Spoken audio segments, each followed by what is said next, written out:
Good morning, Year 5. Time for the next part of Julian's story. So where we left it yesterday, he had just met August for the first time. So let's see what happens today. Chapter 5, Scared.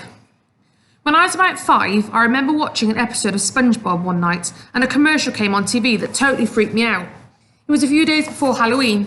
A lot of commercials came on during that time of year. They were kind of scary, but this one was for a new teen thriller I'd never heard about before. Suddenly, while I was watching the commercial, a close-up of a zombie's face popped up on the screen. Well, it totally and completely terrified me. I mean, terrified me, like the kind of terrified where you actually run out of the room screaming with your arms in the air. Terrified. After that, I was so scared of seeing that zombie face again, I stopped watching any TV until Halloween was over and the movie was no longer playing in the theatres. Seriously, I stopped watching TV completely. That's how scared I was. Not too long after that, I was on a play date with some kid whose name I don't even remember. And this kid was really into Harry Potter. So we started watching one of the Harry Potter movies. I'd never seen any of them before. Well, when I saw Voldemort's face for the first time, the same thing that happened when the Halloween commercial came on. I started screaming hysterically, wailing like a total baby. It was so bad the kid's mother couldn't calm me down, and she had to call my mother to come pick me up.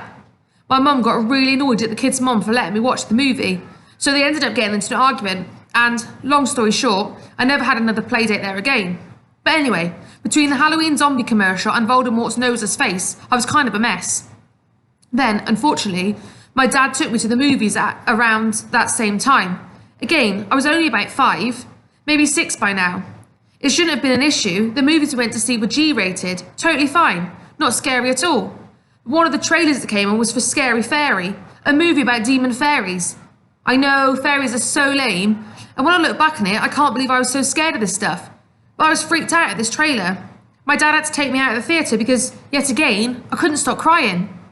It was so embarrassing. I mean, being scared of fairies. What next? Flying ponies, Cabbage Patch dolls, snowflakes. It was crazy. But there I was, shaking and screaming as I left the movie theatre, hiding my face in my dad's coat. I'm sure there were 3-year-olds in the audience who were looking at me like I was the biggest loser. That's the thing about being scared, though. You can't control it. When you're scared, you're scared. And when you're scared, everything seems scarier than it ordinarily would be, even things that aren't. Everything that scares you kind of mushes together to become this big, terrifying feeling. It's like you're covered in a blanket of fear, and this blanket is made out of broken glass and dog poop and oozy pus and bloody zombie zits. I had started having awful nightmares. Every night I'd wake up screaming. It got to a point where I was afraid to go to sleep because I didn't want to have another nightmare. So then I started sleeping in my parents' bed. I wish I could say this was just for a couple of nights, but it went like this for about 6 weeks. I wouldn't let them turn off the lights, had a panic attack every time I started drifting off to sleep. I mean, my palms would literally start to sweat and my heart would start to race, and I'd start to cry and scream before going to bed. My parents took me to see a feelings doctor, which I only later realised was a child psychologist. Dr. Patel helped me a little bit. She said what I was experiencing were night terrors, and it did help me to talk about them with her.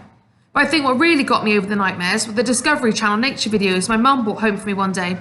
Woohoo for those nature videos! Every night we'd pop one of them into the DVD player and I'd fall asleep to the sound of some guy with an English accent talking about meerkats or koalas or jellyfish. Eventually, I did get over the nightmares though. Everything went back to normal. But every once in a while I'd have to what mum would call a minor setback. Like, for instance, although I love Star Wars now, the very first time I saw Star Wars Episode 2, which was at a birthday sleepover when I was 8, I had to text my mum to come and get me at 2 a.m. because I couldn't fall asleep. Every time I closed my eyes, Darth Sidious's face would pop into my head. It took about 3 weeks of nature videos to get over that setback, and I stopped going to sleepovers for about a year after that too. Then when I was 9, I saw Lord of the Rings: The Two Towers for the first time, and the same thing happened to me again, though this time it took me only about a week to get over Gollum. By the time I turned 10, though, all of those nightmares had pretty much gone away. Even the fear of having a nightmare was gone by then too. Like if I was at Henry's house and he would say, "Hey, let's watch a scary movie," my first reaction wasn't to think, "No, I might have a nightmare," which is what it used to be. My first reaction would be, "Yeah, cool, where's the popcorn?" I finally started being able to see those kind of movies again. I even started getting into zombie apocalypse stuff, and none of it bothered me. That nightmare stuff was all behind me. Or at least I thought it was. But then, the night after I met August Pullman, I started having nightmares again. I couldn't believe it. Not just passing bad dreams, but the full-blown, heart-pounding, wake-up screaming kind of nightmares I used to have when I was a little kid. Only I wasn't a little kid anymore. I was in the 5th grade, 11 years old. This wasn't supposed to be happening to me anymore. But there I was again, watching a nature video to help me fall asleep. Chapter 6, Class Pictures. I tried to describe what Auggie looked like to Mom, but she didn't get it until the school pictures arrived in the mail. Up until then, she'd never really seen him. She'd been away on a business trip during the Thanksgiving Sharing Festival, so she didn't see him then. On Egyptian Museum Day, Augie's face had been covered with mummy gauze, and there hadn't been any after-school concerts yet. So the first time Mum saw Auggie and finally started to understand my nightmare situation was when she opened that large envelope with my class picture in it. It was actually kind of funny. I could tell you exactly how she reacted because I was watching her as she opened it. First, she excitedly slit open the top of the envelope with the letter opener. Then she pulled out my individual portrait. She put her hand on her chest. "Oh, Julian, you look so handsome," she said. "I'm glad you wore that tie Grandmere sent you." I was eating some ice cream at the kitchen table and I just smiled and nodded at her. Then I watched her take the class picture out of the envelope. In lower school, every class would get its own picture taken with its own teacher, but in middle school it's just a group picture of the entire 5th grade. So 60 kids standing in front of the entrance to the school, 15 kids in each row, 4 rows. I was in the back row between Amos and Henry. Mum was looking at the photo with a smile on her face. "Oh, there you are," she said when she spotted me. She continued looking at the picture with a smile on her face.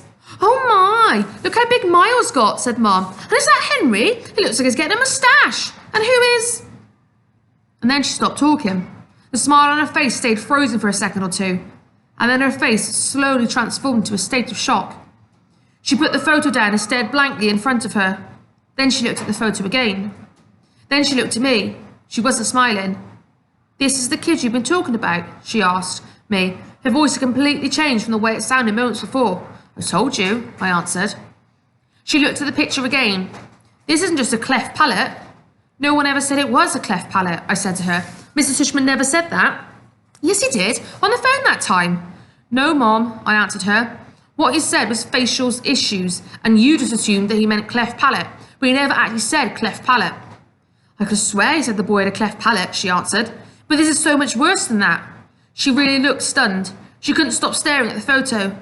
"What does he have exactly? Is he developmentally delayed?" "He looks like he might be." "I don't think so," I said, shrugging. "Does he talk okay?" "He kind of mumbles," I answered. "He's hard to understand sometimes." Mom put the picture down on the table and sat down. She started tapping her fingers on the table. "I'm trying to think of who his mother is," she said, shaking her head. "There are so many new parents in the school. I can't think of who it might be. Is she blonde?" "No, she has dark hair," I answered. "I see her at the drop-off sometimes." "Does she look like the sun?" "Oh no, not at all," I said. I sat down next to her and picked up the picture, squinting at it so my eyes wouldn't see it too clearly. Auggie was in the front row, all the way on the left. "I told you, Mom. You didn't believe me, but I told you." "It's not that I didn't believe you," she answered defensively. "I'm just kind of surprised. I didn't realise it was this severe."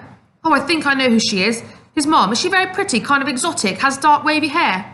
"What?" I said, shrugging. "I don't know. She's a mom."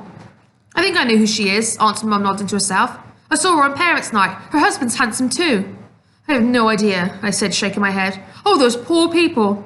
She put her hand over her heart. "Now you get why I've been having nightmares again?" I asked her. She ran her hand through my hair. "But are you still having nightmares?" she asked. "Yes, not every night like I did with the first month of school, but yeah," I said, throwing the picture down on the tabletop. "Why did he have to come to teacher prep anyway?" I looked at Mom, who didn't know what to say. She started putting the picture back in the envelope. "Don't even think of putting that in my school album, by the way," I said loudly. "You should just burn it or something." "Julian," she said. Then out of the blue, I just started crying.